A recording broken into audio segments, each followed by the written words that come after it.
Good afternoon. My name is Medjok Woodchuck. Welcome to Mac Talk Podcast. Our today topic will be the fields of the mental health. And we know today is a Mother's Day, and I would like to give you this beautiful topic today to the beautiful mothers out there, and to say happy Mother's Day to every single mothers who is taking care of the little ones around them. And as we focus today on the fields of the mental health, they are so useful in our daily life. If we incorporate them it gives us a lot of courage and a lot of motivation and momentum if we have to go through them and make them as part of our daily life. It keeps you focused, knowing that you are on the positive sides of the history, and knowing that you got a positive vibes, to brighten the day and refresh the day of your little ones. So to look into the fields of the mental health, as I say, they are so useful and they can be really incorporated into our daily life. So the first one I'm looking into is to be very mindful. Being mindful means being aware of your thoughts and emotions. Evidence shows that practicing mindfulness is proven to reduce stress, anxiety, and depression. And it is important you can do it in a few moments or just in a few minutes a day, so that you can focus on the positivity of your mind. But how can we be more mindful? This is a question that we are always curious to ask ourselves. It starts with being curious to yourself, being curious to your minds. Catch sight of the beautiful, sights, might be present in your neighborhood, or remarks on the unusual events that you don't often see. Notice the changing seasons, and see, even the trees changing, the leaves, the flowers coming up during the winter seasons and all that. Savor the movement, as much as you could, whether you are walking to work, or whether a friend is driving you to work, or you are eating lunch, or even talking to friends around, or talking to family members. Be aware of the world around you. As you know, the world could be volatile at some stage, and what you are feeling also, you need to reflect on that too, so that you can be able to be great mindful. Reflecting on your experience can help you appreciate what matters to you in your everyday daily life. The second one about the mindfulness is staying connected. It's very important, especially when you stay connected around your loved ones. Staying connected, looking after each other in the family, or even, those who matters to you a lot in your daily life. Stay connected is about connecting with people in our daily lives, and supporting those around us, which are our little ones and our siblings, looking after them and asking each other every single day what matters to them and what is not mattering to them. It is about accepting help from those we care about to get through challenging times. It is important to put those notes in place. Social connection could be beneficial, in your mental health well-being and your family well-being, including lower rates of anxiety and depressions and higher self-esteem. It builds our momentum, to be of the great kind in the family. Simply connect face to face, or especially with your family, friends, and anyone around you and whoever you care of, or even at work, tools, and in your community is important of your mindfulness. The third one is just being an active. Being an active person in your daily life reduces a lot of stress, it reduces a lot of anxiety, it reduces a lot of mental drainings and all that. So be active is about maintaining good physical activity. Eating well, you make sure you're reading your food labels when you're buying them in the shopping centers. It's very important to look at the salt level, the sugar levels, and all that. Physical activity is central part of our daily life, and every single day on what we do. It is important that we keep active by walking, by running, or by even cycling, or if you have a garden, do a bit of gardening, or if you even have bored doing nothing at all, get your little ones and try to dance some derrigals. That's what I do most time. Also find a physical activity nearby you anything that suits your mobility and fitness. And the most importantly, sleep well, eat well, and always stay well hydrated. This helps your mental well-being stay focused. The fourth one of the mindfulness we taught, or the pillars of mental health we're looking at, is to keep learning. Keep learning is one of the key fundamental things that engage our brains to learn new things, to rediscover new things, and to try to be creative and positive in always manner. Keep learning is about creating positive moments through learning. Research has shown that learning can improve our mental well-being, and by building our self-confidence, self-esteem, and by helping build our sense of purpose. This is important to incorporate into your whole daily life. Even no matter how busy you are, try to find a little time of learning, and that will keep you focused. Keep learning by trying new experiences or discover an old interest. Sign up for the course, free courses in the library, free courses in the communities areas where people, give out free courses to people that goes for a day and all that. Learn to play an instrument in a community setting, or take on a different responsibility at work.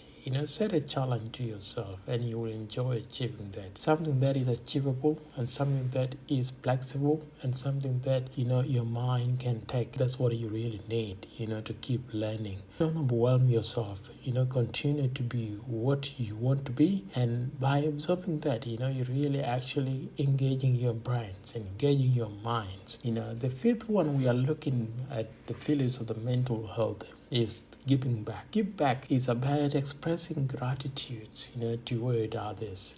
Gratitude is very important in our daily life. It keeps us to recognize all that matters to us and people around us. A word of thank you that you say to one another is always a big reward, a big acknowledgement in your daily life. And the person that you are saying thank you to will always receive it as a positive, image on that regard. It has a lot of positive things on it. Giving a gratitude toward others, which has a positive effect on our own mental health and well-being. Some evidence shows that we stimulate the reward areas of our brains, creating positive feelings as well as giving a sense of purpose. When we give back, this can be as simple as something nice to a friend, to your loved ones, and to your little ones, and to your siblings, or even a stranger that you find, struggling somewhere and you're trying to help out. A word of gratitude is very important. Thank someone, that person, a momentum, to have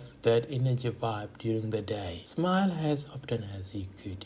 Smile doesn't kill, it's actually increase some positive vibe in your brains, and that is very important to look into. Volunteer your time, at the community organization that are around your community. Most time I like just to volunteer myself, just to find an alternative way of helping out people who are in need, or anything that a community wanted me to do. So I always do that. They join the community group. It doesn't really matter what community group you want to join, but something that, could be flexible to you. Just look out as well as in around your community and around your survivors, and you will be able to find something like that. Seeing yourself, reflecting yourself, as a happy person, member of the community is important for your mind, and your happiness too.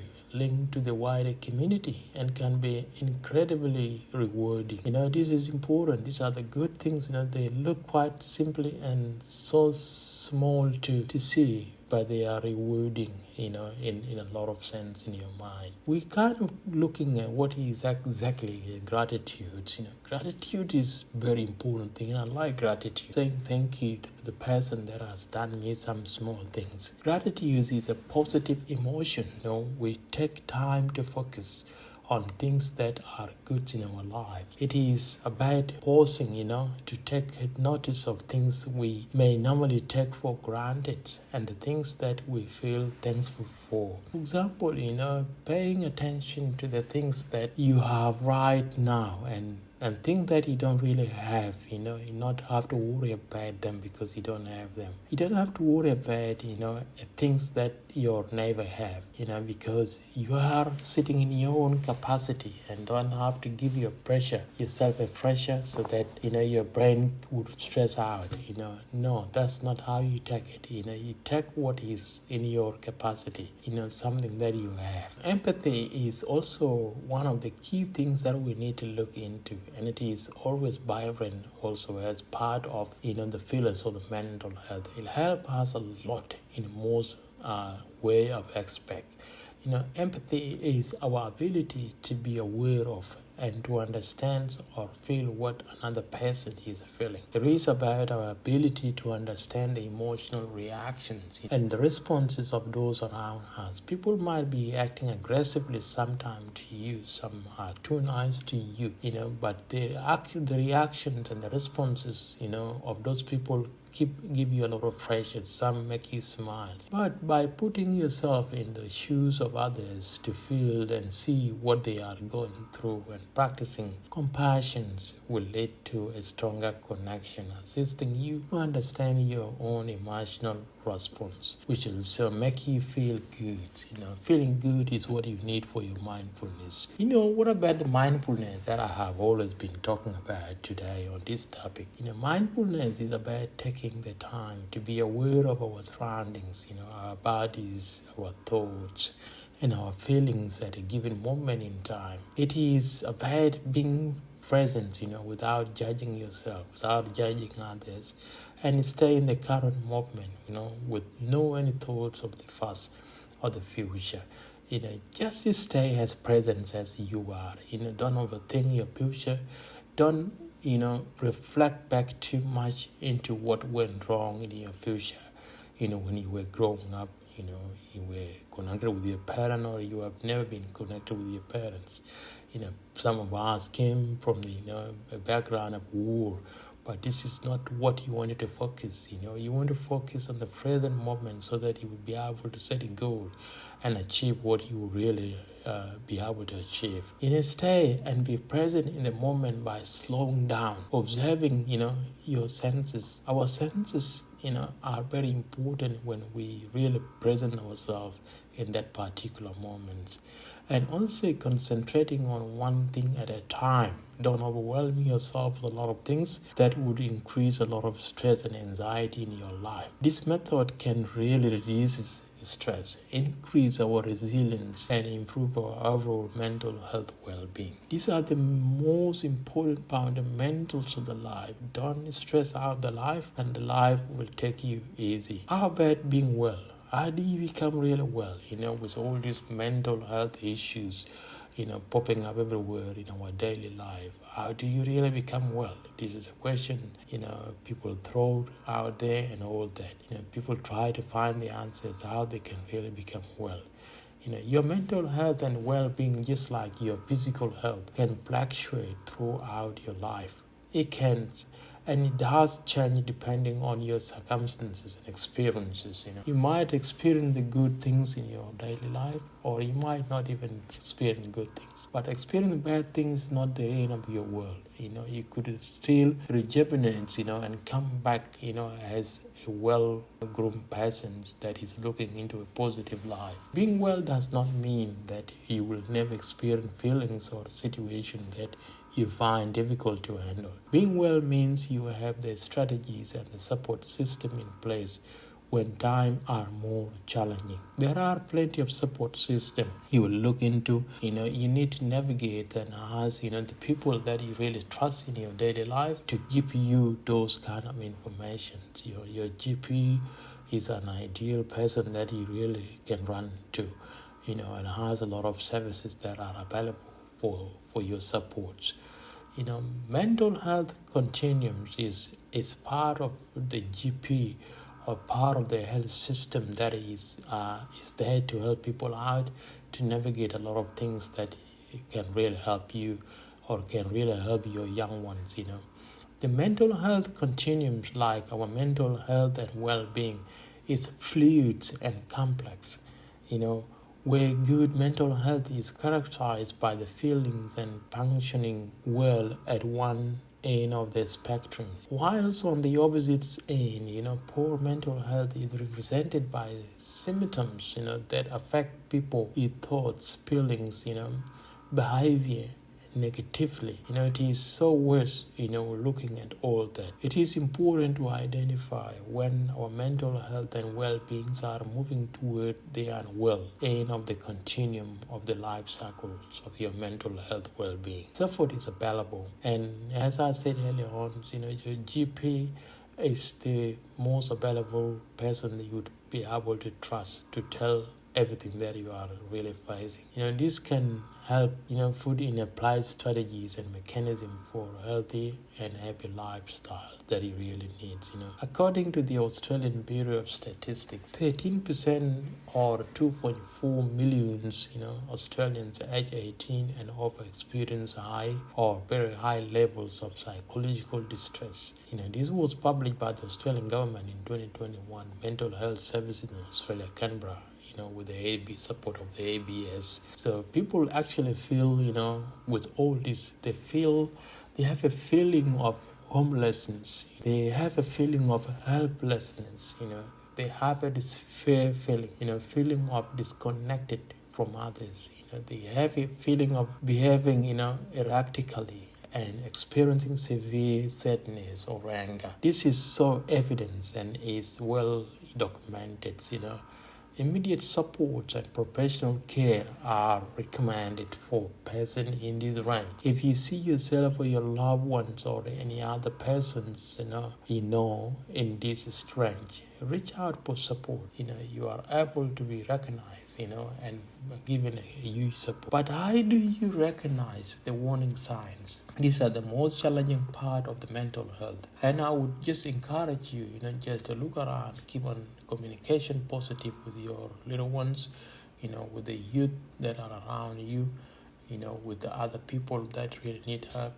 Communication is a vital signs, and for you to be able to recognize the warning signs, in mental health challenging time. You look at their physical presence, physical signs, that includes changes in physical appearance, people feel sick or could even run down, change in appearance, Some will gain massive weight, they will overeat or lose a lot of weight. These are complete physical signs of warning of the mental health. Regular sickness such as gastro or low immunity, headaches, migraines, or muscular pains. Skin changes, you see a lot of rashes, people start smoking, start abusing, alcohol and all that. So this could constantly come up, and you could see them, constant tightness and feeling, lethargics, and all that. There are some also emotional feelings which are really very hard to underpin and to really understand, how you could really, take this person as somebody with some challenges going through their minds, You could feel some other people try to avoid, your contact, just trying to be themselves. They feel low all the time. They feel very anxious or worried. They have a lot of low in confidence, overly emotional. You would see that all the time. They might just end up crying when you're trying to talk to them. They become, irritability or anger in their behavior, So overreacting to minor situations. You see all these challenges sometimes. Some people even posting on the Facebook, you could tell, when people are becoming self-reflecting and they are posting a lot of things on the social media on their own self, that this person really need help out. There are some behavioral signs that you could really see through these people who are really going through challenges. Those behavioral signs, including withdrawal, from usual activities or social situation. They tend to isolate themselves. They don't want to be part of any sort of networks going up. They turn up to work very late or, turn up to work intoxicated. So you could find these people, going through that. These have increased, like a lot of people becoming sick, don't really want to do anything. They just end up sitting in beds, or doing anything that is not really important to them. So these kind of repetitive behaviors could really be seen as part of the mental health and part of the challenging things.